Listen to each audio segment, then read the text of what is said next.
tu as fait pour nous. Je vois une autre dimension, Seigneur. Marchons, mon Seigneur, pour que je vois une autre dimension de ma vie. Je vois une autre dimension, mon Seigneur, de cette église. Je vois une autre dimension de mon cœur. Je vois une autre dimension de comprendre la parole. Je vois une autre dimension, Jésus. La dimension de joie. Je vois une autre dimension de guérison. Merci, Jésus. Dans ta présence, Seigneur, je suis là. Plus d'autre que toi. Change mon nom. Rends-moi la vie pour t'adorer. Yahweh, je veux t'aimer. Yahweh, dans ta présence, Seigneur, me voici. Seigneur, me voici. Change mon nom. Change mon nom. Rends-moi la vie. Rends-moi la vie.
Bénissons l'Éternel ce matin, toi qui es venu, honore l'Éternel par tes propres mots, élève ta voix Nous te bénissons, Seigneur,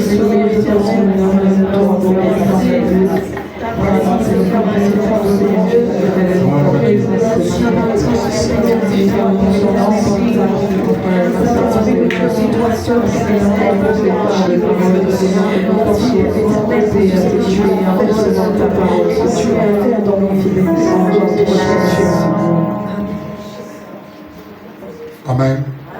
Est-ce qu'on peut donner une offrande d'acclamation au Seigneur?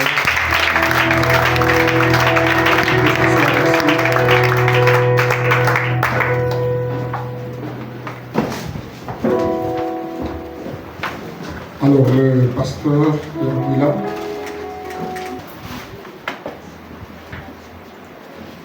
Dites avec moi en toute saison. Non, je ne t'ai pas entendu. Dis-le en toute saison. Gloire à Dieu. Je voudrais, je crois que Julia vient de faire quelques annonces à la fin. Des annonces importantes. Je voudrais ce matin prêcher sur la thématique en toute saison. Je voudrais que tu le répètes en toute saison. En toute saison. Non, la façon dont tu répètes là, en toute saison. En toute saison. Gloire à Dieu. Jean chapitre 15. Jean chapitre 15. Nous allons introduire avec ces deux passages. Jean chapitre 15.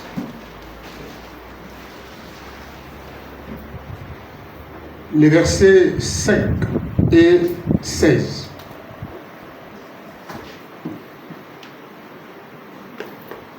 Est-ce que nous pouvons honorer la présence du Seigneur en nous tenant debout? Jean chapitre 15, le verset 5 d'abord, dit ceci. Je suis le cep, vous êtes les sarments. Celui qui demeure en moi et en qui je demeure porte beaucoup de fruits. Car sans moi, vous ne pouvez rien faire. Le verset 16. Reprenons tous ensemble ce passage. Jésus est le cep. Jésus est le cep. Non, je ne t'entends pas. Jésus est le cep. Jésus est le cep. Et nous sommes les sarments. Et nous sommes les sarments. Si je demeure Si je demeure en lui, je porterai beaucoup de fruits je porterai beaucoup de fruits. et du fruit qui demeure. Et du fruit qui demeure. Le verset 16, il est dit, ce n'est pas vous qui m'avez choisi, mais moi je vous ai choisi et je vous ai établi afin que vous alliez et que vous portiez du fruit et que votre fruit demeure. Afin que ce que vous demanderez au Père en mon nom, il vous le donne. Est-ce qu'on peut dire Amen? Amen. Asseyons-nous. Alors, je parle ce matin dans toute saison, en toute saison. Jésus a dit dans Jean 15 que, le verset 5, il est le cep. Et nous sommes les sarments. Celui qui demeure en moi et en qui je demeure porte beaucoup de fruits. Si Jésus est le cep, le tronc de l'arbre, et nous sommes les branches de ce arbre. Si Jésus est le cep, nous sommes les branches. Et la Bible dit, si je demeure en lui, et que lui demeure en moi, il dit, je porterai beaucoup de fruits. Alors, vous comprenez le fait de demeurer en lui, et lui en nous, on comprend tout de suite que on va avoir du fruit en toute saison. Alléluia. Le verset 16, il dit, ce n'est pas vous qui m'avez choisi, mais moi je vous ai choisi et je vous ai établi afin que vous alliez et que vous portiez du fruit et que votre fruit demeure. Alléluia. Et que notre fruit demeure. Jésus est le tronc de l'arbre. Nous sommes les branches de ce tronc. Elle dit que si nous sommes attachés à lui, et lui attaché à nous, ça veut dire qu'on n'aura jamais de saison de sécheresse. Parce qu'on est connecté à lui. Et le verset 16 dit, il nous a choisis, établis, pour que nous puissions partir et que nous portions du fruit et que notre fruit demeure. Alléluia. Dis à ton frère que ton fruit demeure. Répète-lui que ton fruit demeure. Il y a des gens qui ne portent, qui portent des fruits circonstanciellement, qui portent des fruits occasionnellement. Mais malheureusement, leur fruit ne demeure pas. Et parce que leur fruit ne demeure pas, en fait, on a comme l'impression qu'on ne s'intéresse pas à une telle personne. Parce que quand tu portes du fruit, même sur le plan spirituel, on s'intéresse à toi. Sauf ceux qui portent le mauvais fruit. C'est-à-dire que vous êtes une personne, vous vous en foutez, querelleuse, critiqueuse, tout ce que vous voulez. Alors vous êtes habitué à manger de ce fruit-là, et puis vous vous attachez. Mais quand tu es un bon arbre, comme dit la Bible, tout bon arbre porte du bon fruit. Mais le mauvais arbre, celui qui aime calomnier, celui qui aime critiquer, celui qui aime avoir de mauvaises pensées sur les autres, celui qui aime avoir de mauvaises intentions sur les gens, cet arbre-là porte aussi du fruit, oui, mais le mauvais. Amen. Et malheureusement, il y a des gens qui sont habitués à manger du mauvais fruit. Ils sont habitués à manger du mauvais fruit. Donc, que ton fruit demeure. Alléluia. La Bible ici, nous demeurons en Christ, attachés à lui, et lui demeure en moi. La Bible dit, nous allons porter beaucoup de fruits. La conséquence d'avoir un fruit, du fruit en abondance, est qu'il faut être connecté à Jésus. Il faut être attaché à lui. Il faut être attaché à lui. On va pouvoir porter beaucoup de fruits. Mais si on n'est pas attaché à lui, bien, on ne pourra même pas porter du fruit, si ce n'est le mauvais fruit. Est-ce qu'on peut dire amen? Notre texte de base, Marc chapitre 11. J'ai introduit cela pour vous amener à comprendre ce qui suit. Marc chapitre 11.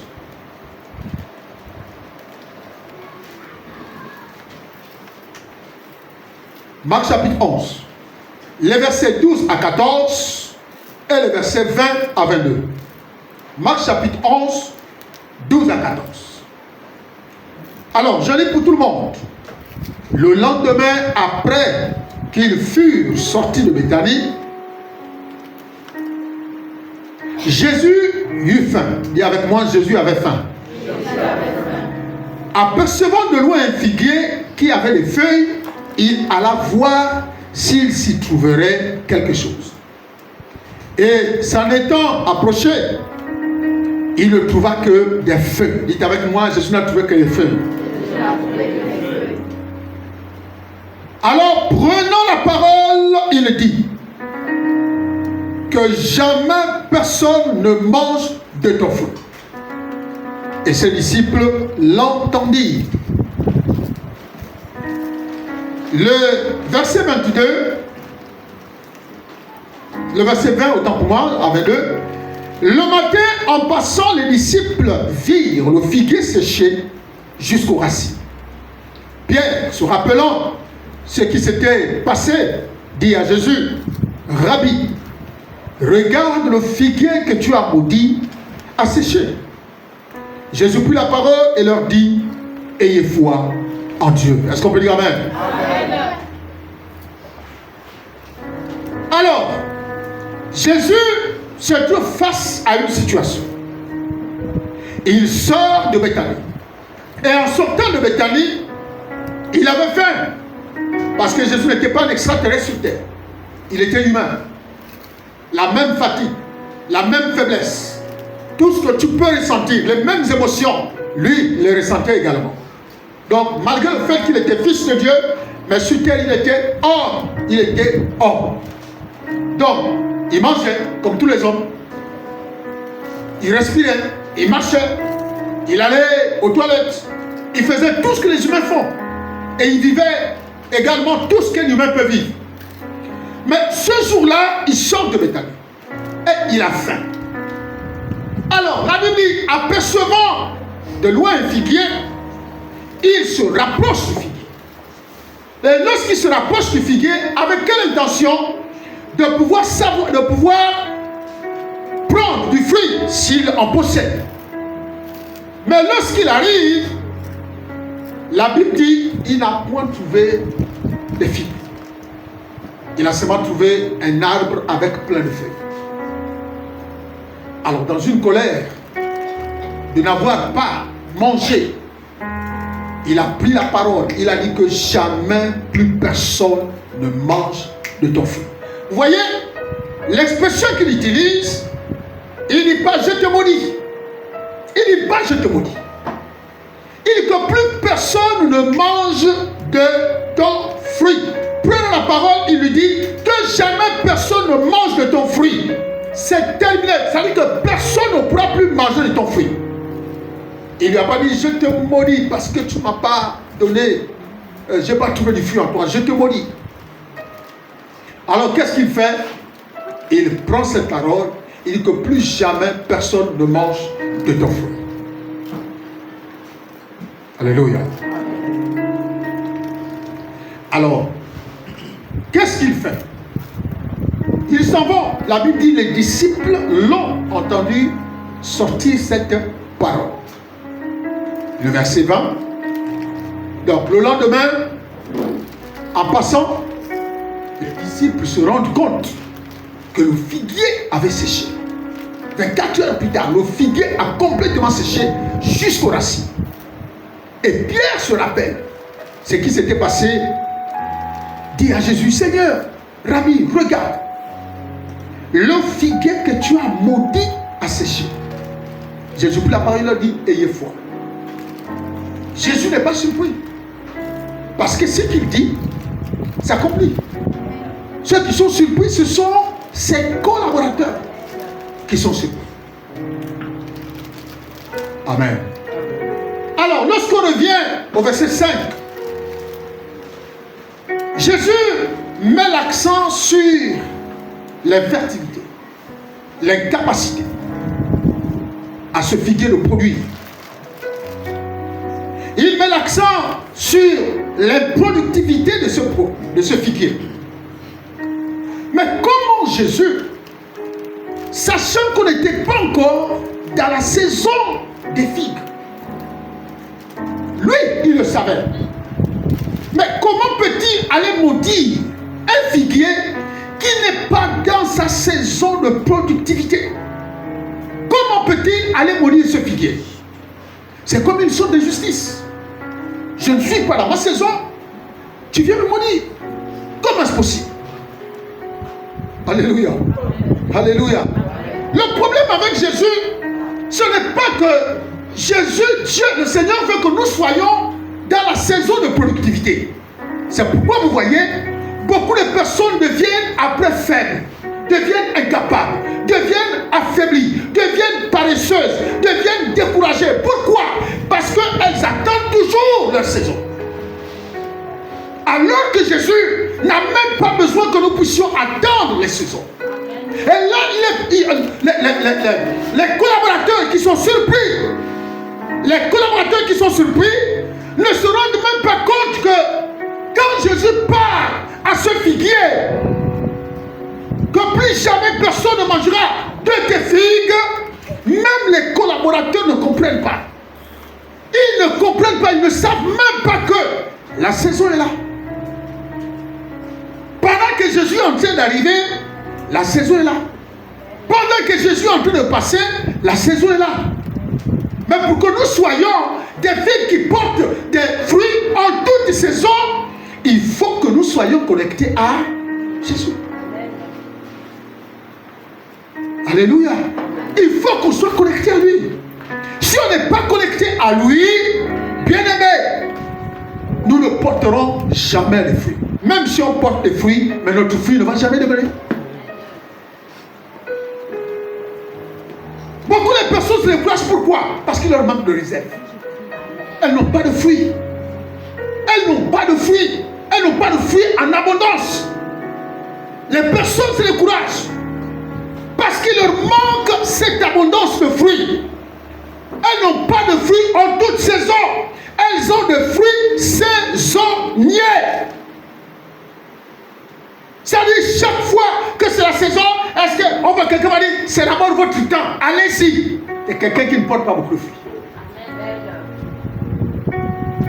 Nous, on était là, on a vu, on a commencé, c'est maintenant votre temps, allez-y. Il ne porte pas de fruits. Parce qu'au moment où Jésus arrive, Jésus a dit, non, c'est le temps de l'Élie. C'est son temps. Nous, là, on a déjà parcouru des kilomètres. Donc, c'est votre temps. Il dit que plus jamais personne ne mange de ton fruit. Ça veut dire que comme tu n'as pas produit, les fruits ne sortiront plus jamais de toi. Et si les fruits ne sortent plus jamais de toi, c'est que personne ne va manger. Alléluia. Il y a des gens qui ont besoin de votre bénédiction, qui ont besoin du fruit que vous portez. Mais vous pensez que vous n'êtes plus dans votre saison. Vous pensez que vous n'êtes pas dans la saison. Jésus n'a rien à voir avec le fait qu'on doit porter du fruit à la saison proche. Les gens ne savent même pas que celui qui est, la Bible dit, Dieu est le maître des temps et des circonstances. Ça veut dire quoi? La saison dont il est question, c'était Jésus. Jésus est notre saison. Et si Jésus est ta saison, bien que tu ne pourras jamais être en cours de fruits, en manque, tu ne pourras pas. Parce que le fait d'être connecté à lui, tu porteras toujours des fruits. Quand il viendra, il te trouvera. Comme il dit, est-ce que quand je reviendrai sur terre, trouverai-je encore de la foi? Trouverai-je encore de la foi? Regardez avec l'histoire de Pierre. J'ai processé ça hier. Pierre fait quoi? Il connaissait les temps. Il connaissait les périodes. Il connaissait à quel moment attraper des gros poissons. Il connaissait l'heure à laquelle il quittait sa maison pour se retrouver dans la mer. Pierre connaissait toutes ces choses parce qu'il était un pécheur de renommée. Mais cette nuit, la saison l'a fait bon. Mauvais, voilà. Comme on dit, mauvais climat. Il est parti comme à son habitude. Mais lorsqu'il rentre, il a travaillé toute la nuit. La Bible dit, il n'a rien pris. Il n'a rien pris. Ça veut dire que cette saison, elle était sèche. Elle était difficile pour lui. Elle était compliquée pour lui. Une saison à vite oublié. Et puis arrive le maître des temps. Arrive le maître des temps des circonstances. Quand il arrive, il dit à Pierre, Pierre, c'est le temps. Jette le filet. Pierre va essayer de réagir en disant, on a tout fait. On en revient. Voilà l'expérience de cette, non, c'est pas la peine, ça c'est vous d'abord, c'est votre temps. Arrêtez avec ce langage. Ce langage-là ne vous grandit pas spirituellement. Ça vous rabaisse. Si vous pouvez aller vous mettre sur une balance spirituelle de Dieu, vous verrez que votre langage ne vous fait pas grimper en poids, mais vous fait diminuer. Il a dit à Pierre, Pierre a dit non Seigneur, on en revient, on a terminé toute ta vie. Regarde, si tu ne vois la le filet, parce qu'on était là-bas. Jésus a dit la saison est là, repars. Alléluia. Et quand il s'est connecté à la parole, quand il a lancé le filet, c'est pourquoi il a dit, sur ta parole, je vais jeter le filet. Ça veut dire que Paul, Pierre et les autres disciples se sont connectés, se sont greffés à l'arbre. Ils se sont greffés à l'arbre qui est le cep pour que la sève coule et qu'ils reçoivent le fruit en abondance. Et là, quand ils jettent le filet, ils retrouvent, voilà, son professionnalisme. Le Paul, le Pierre que tout le monde connaît comme pécheur. Et là, il prend au-delà de ses prises habituelles. Là, il se rend compte que, mon Dieu, c'est quoi cette affaire? Alléluia. Jésus est ta saison. Si tu veux porter beaucoup de fruits, Jésus est ta saison. Et si Jésus est ta saison, ça veut dire quoi? Tu ne connaîtras jamais de sécheresse. Tu ne connaîtras jamais des douleurs. Tu connaîtras toutes les saisons. C'est-à-dire que pendant que les gens pensent qu'en saison sèche, tu vas sécher, tu ne sèches pas. Ils sont surpris de voir que tu es toujours verdoyant. tu es toujours vivant. Tu es toujours efficace. Au moment où on s'attaque à un découragement, parce qu'il n'y a plus les eaux, on se rend compte que tu es toujours vivant, engagé. Parce que tu es attaché au cep. Et si le Seigneur est le maître des saisons, on t'appellera fils du maître des saisons. Tu ne connaîtras pas la sécheresse. Tu fleuriras en toutes saisons, en toutes circonstances. Il n'y aura pas de saisons compliquées pour toi. Il n'y aura pas de saisons, il n'y aura que des saisons d'abondance. Des saisons où tu brilles, des saisons où tu fleuris, des saisons où tu progresses, des saisons où tout dans ta vie va très bien. Parce que tu es connecté, attaché à la saison. Et Jésus est la saison. Et comme Jésus est la saison, tu es censé porter du fruit en toute saison, en toute période, en toute circonstance. Et tu ne seras jamais dans le manque. Parce qu'il a dit, il vient mourir le figuier. Lui-même, il était conscient. Il était conscient que ce n'est pas sa saison. Il était conscient. Mais comment peut-il maudire quelque chose qui n'est pas dans sa saison? Dieu voulait confondre, amener l'homme à dépasser les intelligences humaines. Quel que soit le temps, quelle que soit la circonstance, on arrive là, nous sommes en saison sèche. C'est comment en saison sèche? Ça, papa, je suis un peu fatigué, je me repose un peu, je suis un peu fatigué, je me repose un peu. Mais ça, Dieu n'est pas dans son langage. Lui, tu dois toujours être fort, vivant, verdoyant. Toujours en train de fleurir, toujours en train de porter des fruits, toujours en train de porter des résultats. Parce que tu es connecté à lui. Tu n'es pas connecté aux saisons. Tu es connecté à lui. Parce que c'est lui la saison. C'est lui la véritable saison. Et si tu es connecté à lui, tu porteras des fruits en toute saison. Amen. Tu n'auras jamais de saison de difficulté. Tu n'auras jamais de saison de pauvreté. Tu n'auras jamais de saison de sécheresse. Tu n'auras jamais toutes ces saisons. Parce que tu es connecté à lui. Et il est le cep. Et s'il est le cep, il est le tronc d'arbre. Et nous sommes des branches qui sont attachées. Comment les collaborateurs ont su que l'arbre avait séché jusqu'à l'arracher? C'est parce qu'ils ont vu de la feuille jusqu'au tronc. Tout était devenu comme bois sec. Et si tout ça c'est sec, c'est que depuis le bas, c'est sec. Jésus dit quoi? Il arrivait, il a trouvé que des feuilles. Il a trouvé que des feuilles. Les feuilles représentent les à peu près. Les feuilles représentent les consécrations superficielles. Les feuilles représentent, bien aimé, la connaissance superficielle. Les feuilles représentent, bien aimé, des engagements superficiels. Mais il manque le véritable laurier. Laurier, c'est quoi? C'est le fruit. Le fruit que tu es censé porter à chaque instant, sans rupture. Il y a ton frère sans rupture. Alléluia. Malheureusement, c'est ce à quoi on vit. Jésus vient, regarde bien que tu es bien vivant. Tu te portes bien. C'est vrai, tu ne chantes pas. C'est vrai, mais tu te portes bien. Tu manges bien. Tu vis bien. Mais c'est pas ce que le Seigneur attend de toi. Ce qu'il attend de toi, c'est que tu portes du fruit, même quand la période est difficile. Alléluia. Que tu portes du fruit, même quand la période est difficile. Il vient et trouve seulement les feuilles. Qu'est-ce que je dois faire?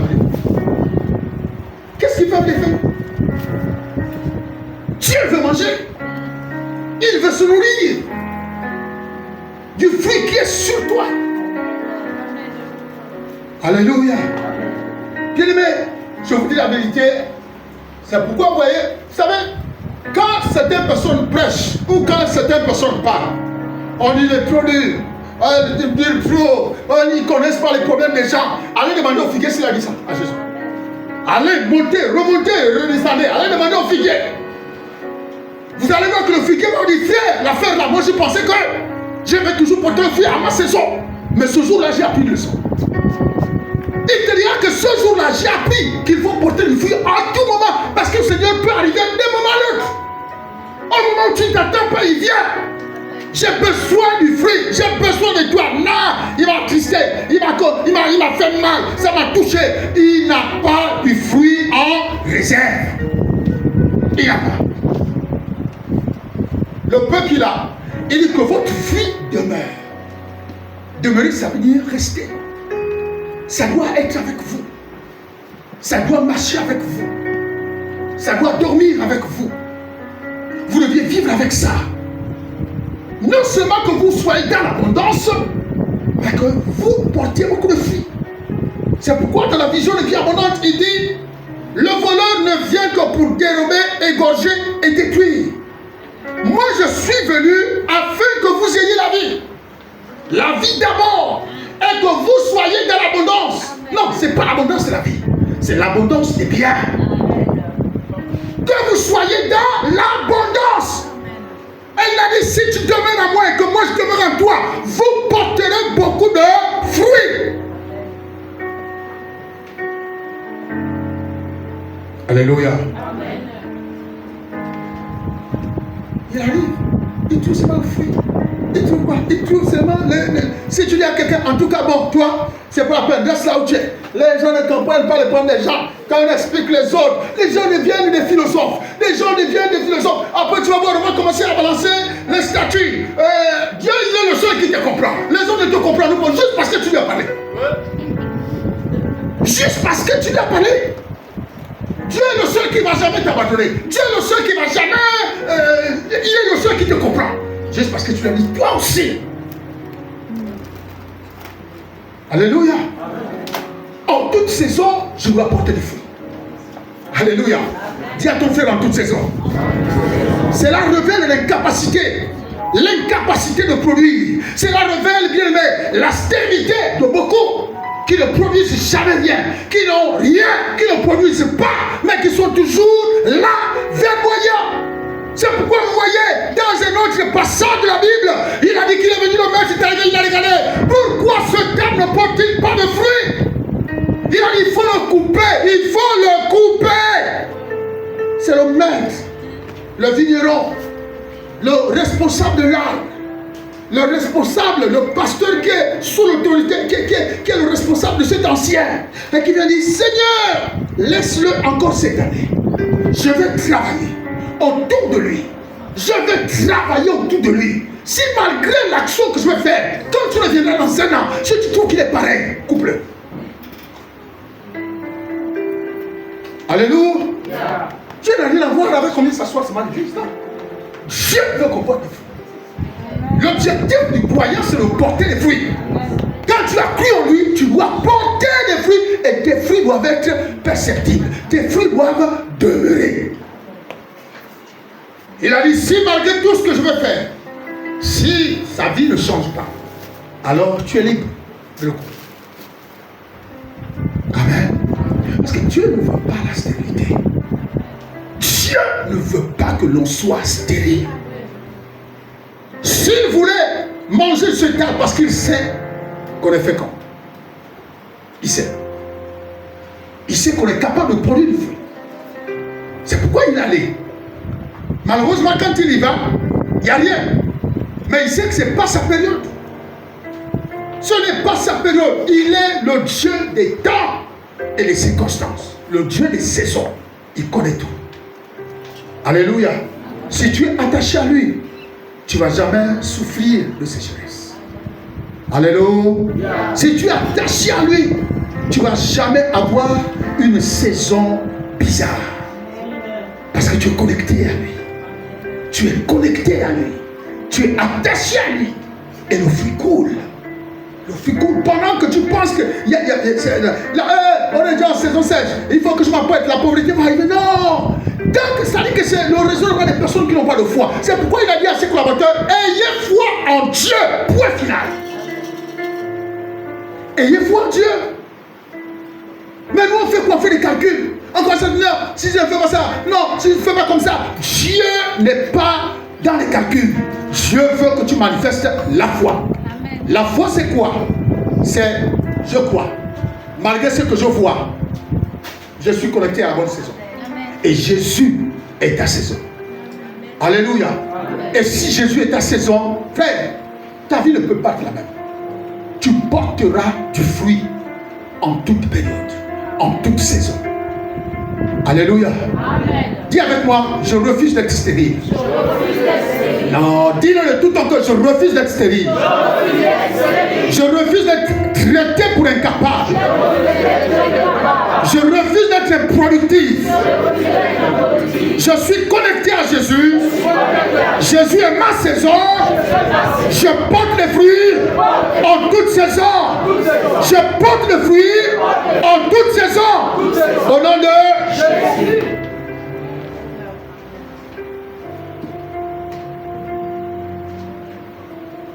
Bien-aimé,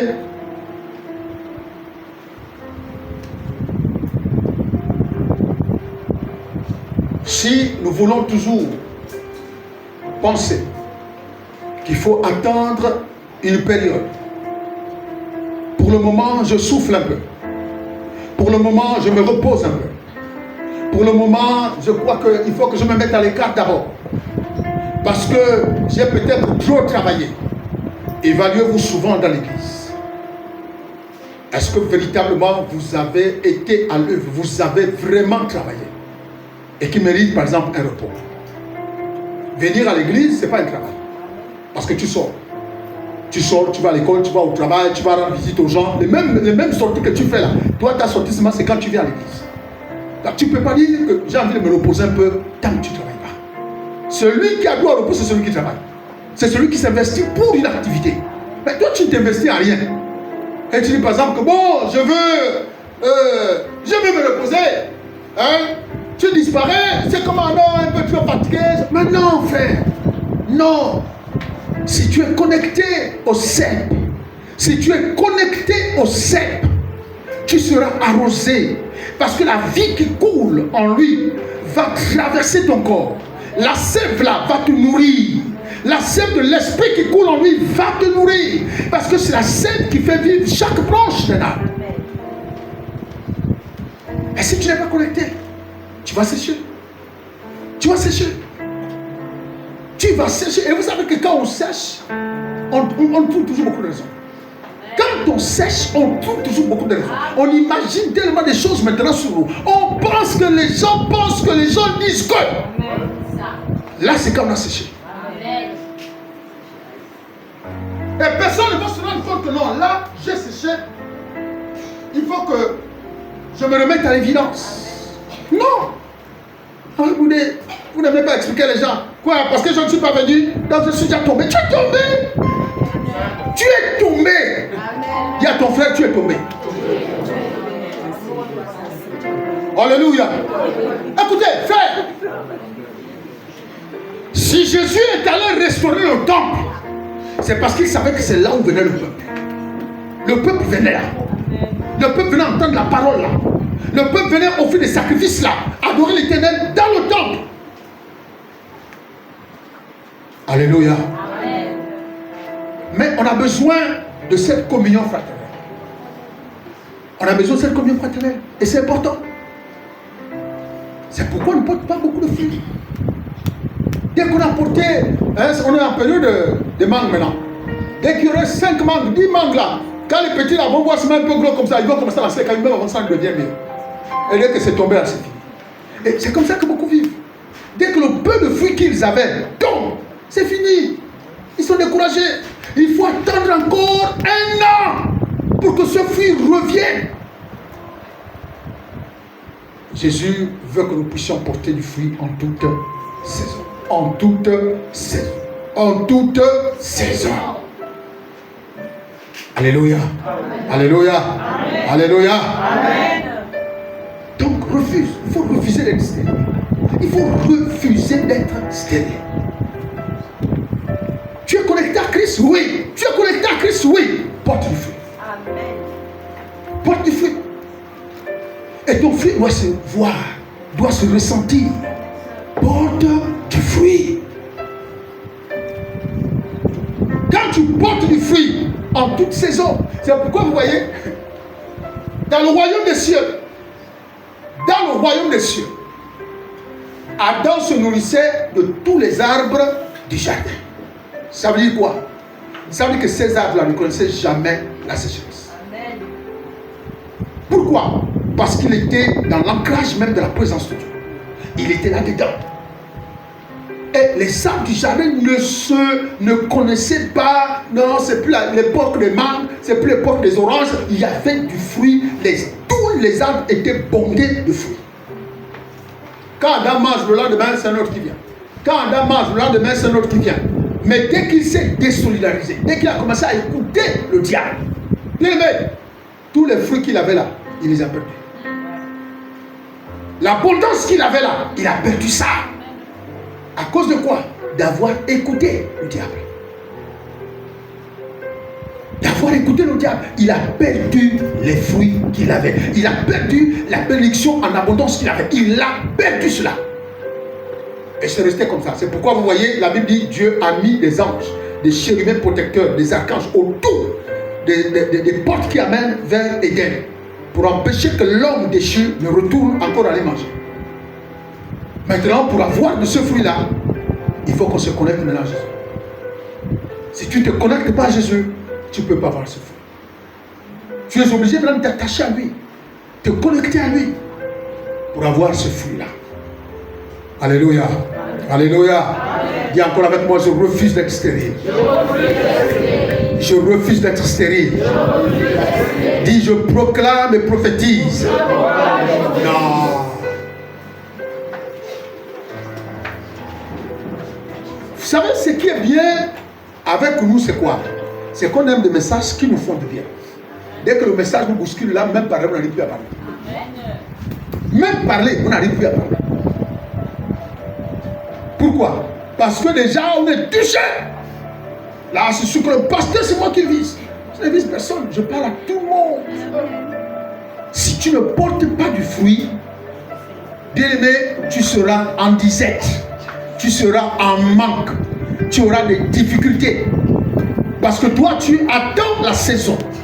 Mais Jésus veut que tu n'attendes aucune saison. Parce que, étant connecté à lui, il veut que tu réalises qu'il est le maître des saisons. Amen. Que la saison qui te donne l'abondance, c'est lui. Que la saison qui amène le fruit dans ta vie, c'est lui. Amen. Que la saison qui amène la bénédiction dans ta vie, c'est lui. Amen. Que la saison qui apporte la vigueur à ta vie, c'est lui. Amen. Ce n'est pas juin, juillet, août, septembre. Non. Toute saison. Amen. Amen. Amen. Si tu portes du fruit, les mangues, en janvier jusqu'à décembre, le manguier serait toujours fleuri. Il y aura toujours des mangues. Ça, c'est la vision du Seigneur. Alléluia. Amen. Si tu es engagé dans l'église, complètement engagé, bien aimé, tu rends service, tu travailles, tu exerces le ministère, tu ne connaîtras pas le découragement. Parce que tu es connecté à lui. Amen. Tu porteras toujours du fruit. Amen. En toute période. Parce que tu es connecté à lui. Tu ne vas pas te décourager. Ce n'est pas moi qui chantais aujourd'hui. Vous n'aimez pas chanter. Non. Quelqu'un qui porte de fruits veut que les gens mangent de son fruit. Amen. Amen. Ce n'est pas quelqu'un qui passe le temps et dit que c'est à ton tour. Quel ton tour faire? Dieu ne connaît pas le tour. Alléluia. Regardez l'histoire de Zacharie. Voilà quelqu'un qui vient de rendre ministère. Quelqu'un qui vient de rendre ministère. Et puis, quelque temps, on lit encore, on fait 7 fois. Je ne sais pas si on faisait davantage de tours, ou on savait que mardi c'est Loïc, mercredi c'est Ruth Radine, jeudi c'est Solange. Donc, les gens savaient. Mais ce jour-là, ils ont procédé à quelque chose d'inhabituel. Alléluia. Quelque chose d'inhabituel. Et qu'est-ce qu'ils ont fait? Ils ont dit, bon, le sort est tombé sur toi, Zacharie. Alléluia. Zacharie qui venait de terminer son tour. Le voilà qui retourne encore au temple. Et quand il retourne au temple, il a été au contact du maître des temps et des circonstances. L'ange vient lui dire que ta prière a été exaucée. Tu seras père bientôt. Père dans bientôt. Donc le temps que lui a vu que c'était long, Dieu a vu que c'était la saison, c'était sa saison. Alléluia. C'était sa saison. Le maître des temps et des circonstances, lorsqu'il arrive à Bethesda, il rentre à Bethesda. Les gens entendaient périodiquement, c'est-à-dire les gens entendaient la saison. périodiquement. Non, c'est à quel moment? Oh, ils arrivent souvent vers mi-juin. L'ange vient vers mi-juin, mais il faut être vigilant parce que si tu n'es pas vigilant, tu vas rater. Frère, c'est pourquoi on rate beaucoup de choses. Parce qu'on attend toujours mi-saison. On attend toujours mi-juin. Et ils sont venus. Le maître de saison était dans la salle. Là où se trouvaient les malades. Quand il est rentré, celui qui était connecté à la grâce. Amen. C'est comment? Il dit non, on est ici, on attend le mouvement de l'ange. Parfois il vient, quand il vient comme ça, c'est dur. Si tu es à mobilité réduite, si tu n'as pas quelqu'un pour te prendre et te jeter dans l'eau, c'est difficile. Donc, c'est vraiment difficile. Mais on attend toujours. C'est pourquoi tu vois tous ces malades-là. Et lui, et ses collaborateurs, personne ne sait qu'il s'appelle la saison. Veux-tu me guérir? Veux-tu marcher? Il a dit, mais j'ai les personnes pour me jeter à l'eau. Il dit, prends ton lièvage. Alléluia. Amen. Le temps, le maître des saisons était là.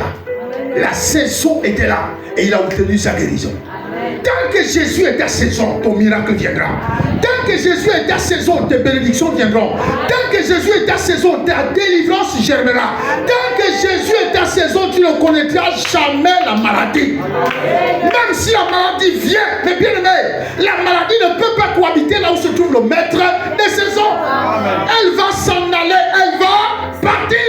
Amen. Alléluia. Amen. Dis avec moi que ma vie spirituelle soit productive. Que ma vie spirituelle soit productive. Que ma vie physique soit productive. Que ma vie physique soit productive. Que mes mains produisent l'abondance. Que tout ce que je ferai soit attaché aux saisons qui sont gouvernées par le Seigneur, le maître des saisons, au nom de Jésus. Alléluia. Alléluia. Alléluia. Alléluia. Alléluia. Qui est encore avec moi, Seigneur Jésus-Christ? Tu es ma saison et je proclame que je produis, que j'ai des fruits, que je les ai en abondance. Au nom de Jésus. Au nom de Jésus. Et que mon fruit demeure. Au nom de Jésus. Je refuse d'être incapable. Je refuse d'être improductif. Je refuse d'être stérile. Au nom de Jésus. Au nom de Jésus. Alléluia. Si Jésus est ta saison, tu ne seras plus stérile. Répète-le à ton frère. Si Jésus est ta saison, tu ne seras plus stérile. Si Jésus est ta saison, tu ne seras plus improductif. Répète-le-lui. Si Jésus est ta saison, tu ne seras plus incapable. Alléluia. Si Jésus est ta saison, tu fleuriras. Tu ne sécheras plus. Tu ne seras plus en manque. Tu ne seras plus dans la disette. Parce que Jésus est ta saison. Parce que Jésus est ta saison. Parce que Jésus est ta saison. Tu produiras en toute saison. Tu marcheras en toute saison. Tu couriras en toute saison. Tu prendras de la vol en toute saison. Tu réussiras tout ce que tu as, Dieu prendra. Au nom de, David, tu seras appelé fils du maître de saison. Tu seras appelé fils du maître de saison. Au nom de.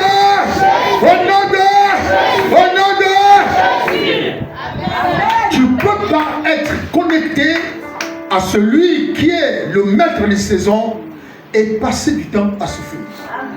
Être ballotté à tout vent de doctrine. La saison sèche arrive et tu commences à te lamenter. Quand la saison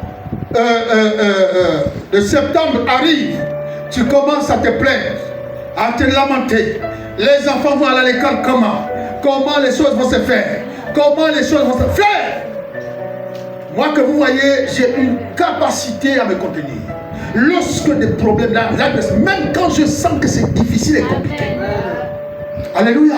Même quand je sens que c'est difficile et compliqué, Je fais tout pour régler le problème. Tout. Mais dans le calme.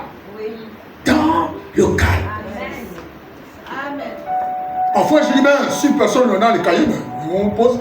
Est-ce que c'est un péché de poser la question? Non.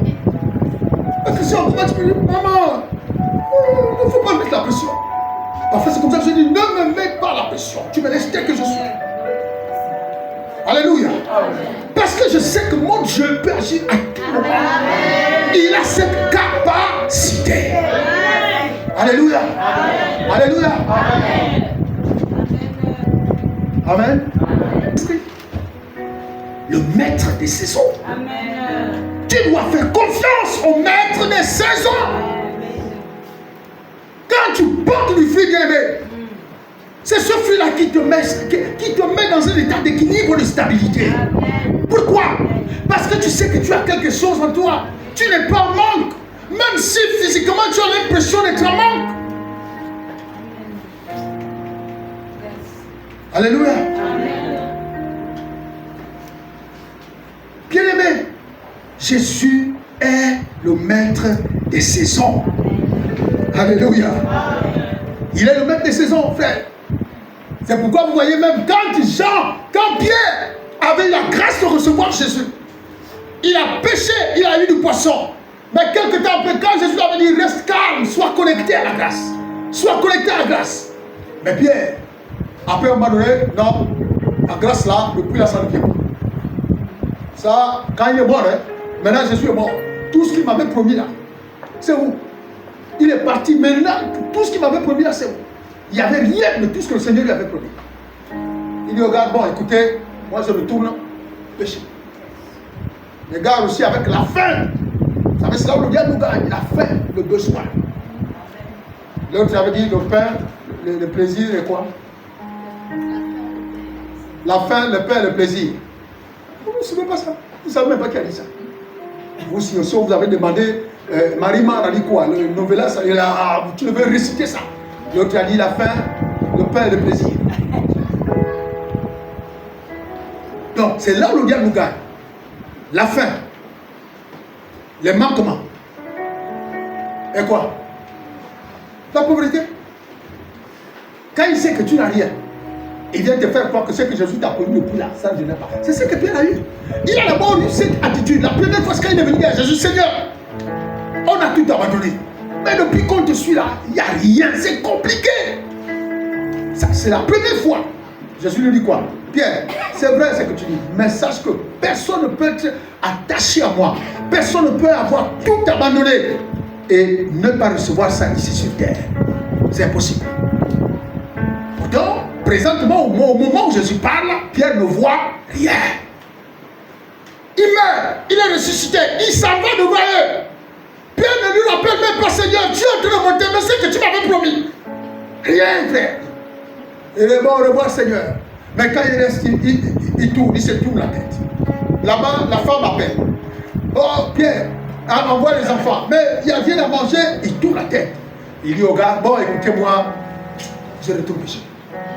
Et les autres aussi qui vivent le même Magoua disent, ok, nous aussi on te suit. Ils l'ont suivi. Alléluia. Ils l'ont suivi. Dès qu'ils l'ont suivi, au moment où ils commencent à pêcher, ils sont sur la mer. Quand ils jettent le filet, rien, ils jettent le filet, rien. Et ensuite, un homme apparaît et dit, mais jetez le plus que le fait de ne pas être connecté ne vous permettra même pas de reconnaître qui marche avec vous. Ils sont là, ils ont vécu avec lui 3 ans, mais ils n'ont pas reconnu. Jetez de l'autre côté là-bas. Quand ils ont jeté, quand ils tirent, et le cerveau de Pierre tourne à 360 degrés. Il s'est dit, la seule personne qui m'a dit ça un jour, c'était le Seigneur. Alléluia. Et quand il me fixe le regard, il dit, c'est lui. Comme il était, il plonge dans l'eau. Oh Seigneur, retire-moi. Retire-toi de moi. Ah, quel pécheur, quelle tête dure je suis, Seigneur, pardonne-moi. On avait déjà fait. Jésus ne nous a pas condamnés. Il a dit, amenez le poisson à manger. Amen. Ils ont amené le poisson. Ils ont mangé avec lui. Et ensuite, il a disparu. Un autre cas de figure. Toute une journée, à une journée de sabbat. Ça veut dire que la marche pouvait te faire, tu pars le matin à 7h, tu arrives autour de 18h, la marche. Regardez, des gens qui pouvaient marcher de 7h jusqu'à 18h. Toi, tu es là à 1 km 1. Tu n'es pas venu pourquoi papa, ça n'a pas le taxi. Tu es à 1 km. Et ils ont marché, imaginez seulement de 7h jusqu'à 17h, ils ne font que marcher. Imaginez vous-même le nombre de kilomètres. Toi, tu es 1 km, PK6, là, PK7, là. Non, je n'ai pas pu marcher. Je n'avais pas la zone taxi. Ils ont marché. Jésus vient au milieu d'eux, parle avec eux. Qu'est-ce qui se passe? Je vous trouve en train de discuter. Oh, comment toi tu es le seul ici en Israël qui ne sait pas ce qui s'est passé? Mais qu'est-ce qui s'est passé? Édifiez-moi. Oh, il y a un homme. Il est venu, il a fait des miracles incroyables. Il disait qu'il était un fils de Dieu. Ils ont parlé toute la journée, mais sans reconnaître que c'était le Seigneur. Pourquoi? Parce que après le départ de Jésus, les gens se sont déconnectés de lui. Déconnectés. C'est-à-dire qu'ils s'attendaient à beaucoup d'espoir sur lui. Mais ils se sont rendus compte que leur espoir n'existe plus. Donc chacun vit sa vie, chacun va là où il veut. Et pendant qu'il marchait vers le soir. C'est là où le disciple l'interpelle en disant, non Seigneur, reste avec nous quand même parce que le soir approche, reste avec nous. Il accepte. Comment ils l'ont reconnu? C'est à cause de la façon dont il procédait pour rompre le pain. C'est là où ils l'ont reconnu. Et dès qu'ils l'ont reconnu, il a disparu. Alléluia. C'est pourquoi vous voyez même le cas de Thomas. Tu le vois. Tu le connaissais. Là où moi il n'y avait pas, oh non, tu le vois. Mais toi tu veux le toucher seulement pour être sûr que c'est lui. Tu veux le toucher pour être sûr et certain que c'est lui. Et Jésus a dit quoi? Thomas, il faut croire. Heureux ceux qui croient sans avoir vu. Alléluia. Alléluia. Amen.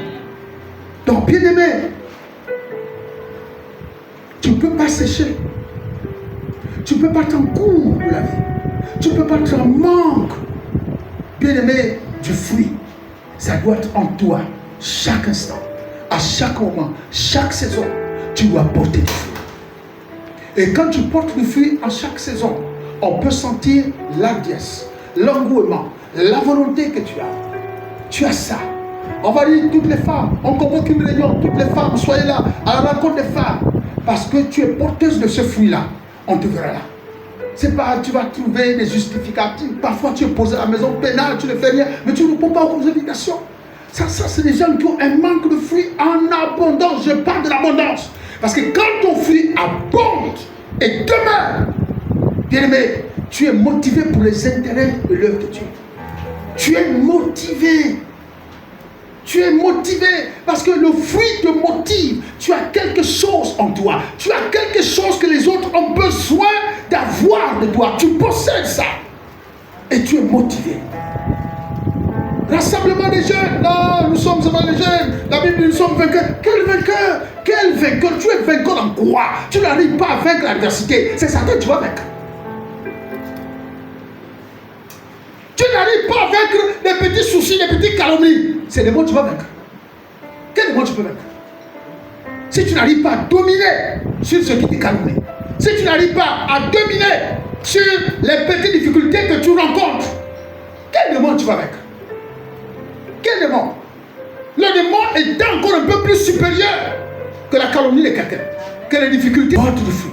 C'est que Dieu attend de toi, c'est que tu portes du fruit en toute saison. Dis à ton frère, ce que le Seigneur attend de toi, c'est que tu portes du fruit en toute saison. Répète-le lui, ce que le Seigneur attend de toi, c'est que tu portes du fruit en toute saison. Amen. Bien aimé, si tu ne portes pas du fruit en toute saison, tu auras une vie chrétienne saisonnière. C'est-à-dire, quand tu es un peu fatigué, tu te reposes. Quand tu ne te sens pas bien, tu te reposes. Quand tu as des gens, quelqu'un vient te dire que tu n'étais pas là, vraiment là, le pasteur a tenu une réunion, tu te reposes. Pourquoi? Parce qu'il manque du fruit à l'abondance. Il dit que votre fruit demeure. Que ton fruit demeure. Alléluia. Si ton fruit demeure et tu restes attaché au cep, bien-aimé, tu verras que tout ce que tu vas demander, Dieu te l'accordera. C'est pourquoi il a dit, si vous portez beaucoup de fruits, le verset, on était sur Jean 15.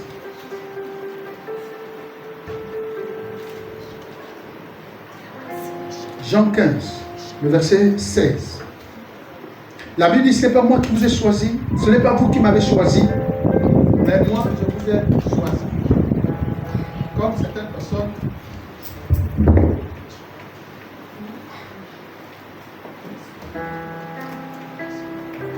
Il dit, ce n'est pas vous qui m'avez choisi, c'est moi qui vous ai choisi. Donc, ce n'est pas vous qui m'avez choisi, mais moi, je vous ai choisi. Ouais, il y a cette partie souvent, tu dis, ce n'est pas vous qui m'avez choisi, c'est moi qui vous ai choisi. Ça veut dire que personne n'était préparé à être choisi par le Seigneur. Est-ce que vous comprenez? Amen. Personne n'était choisi, personne n'était préparé. Oui, j'ai compris, oui, c'est que papa, c'est ceux qui ne s'attendaient pas, personne ne s'attendait pas. Comme vous l'avez dit, bon, venez les anciens. Bon, ok, c'est le passé qui vous appelle au bar. Mais sans comprendre le fond. Oui, mais je voulais vous dire que c'est le Seigneur qui choisit. Il n'a jamais préparé quelqu'un, il n'est jamais venu chez Loïc. Là où tu vois. Dans quelques temps, je vais te prendre comme ça. Donc, voilà, il m'enseigne, il fait comme ça, et tu as compris, oui. Non. C'est bon, tu es prêt? Oui, papa, j'ai compris. Non. La Bible dit, quand il est monté sur la montagne, il est descendu, il a dit, toi. Venez. Il a choisi 12 et il en a fait des apôtres. Qui a été préparé au ministère apostolique parmi les 12 personnes? Il dit, je vous ai choisi. Je vous ai établi. Choisi. Établi. Il dit, je vous ai choisi et je vous ai établi. Je t'ai choisi et je t'ai établi aussi. Quelqu'un me comprend? Je vous ai choisi et je vous ai établi pasteur. Ensuite, il dit, afin que vous alliez et que vous portiez du fruit. Bien, mais quand on est choisi par le Seigneur, quand on est établi par lui, l'objectif, c'est que le Seigneur attend qu'on porte du fruit. C'est-à-dire qu'on ait des résultats. Et des résultats qui demeurent. Je dis souvent, je crois que je l'ai dit à Moula, je l'ai dit à Moula. Nous sommes, je demande à tout le monde, depuis janvier là, jusqu'au moment où nous sommes ici en août, qui a amené une personne et qui est restée dans l'église? Aucune main levée. Vous voyez? Aucune main levée. Mais les gens n'aiment pas ce genre. Les gens aiment quand ils portent les fruits, tu vas réussir dans ce que tu fais. Amen. Tu vas réussir, tu vas rencontrer un homme. Amen. Bientôt, tu vas rencontrer une femme. Amen. Je vois la porte du travail qui s'ouvre pour toi. Amen. Il dit porter des fruits.